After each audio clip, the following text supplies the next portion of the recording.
Hey everyone, it's BLZ. Welcome back to Beal's Drop. Today, I'm going to walk you through how to withdraw your X Empire tokens using Bitget and the X Empire Telegram mini app. Let's keep it simple and get right into it. First, we need to grab the X Empire address from Bitget. Log into your Bitget account and head to the deposit section.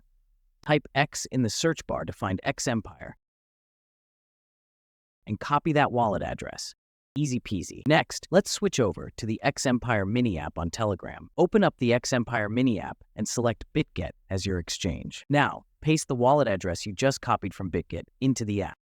Now we need your Bitget UID. Head back to Bitget and find your UID in your profile section. Copy that UID and go back to the X Empire mini app. Paste your Bitget UID where it asks for it. And that's it. You've successfully linked Bitget, the X Empire mini app, to handle your withdrawals. Before you go, I want to know, what's your allocation of X Empire? Comment down below and let's chat about it.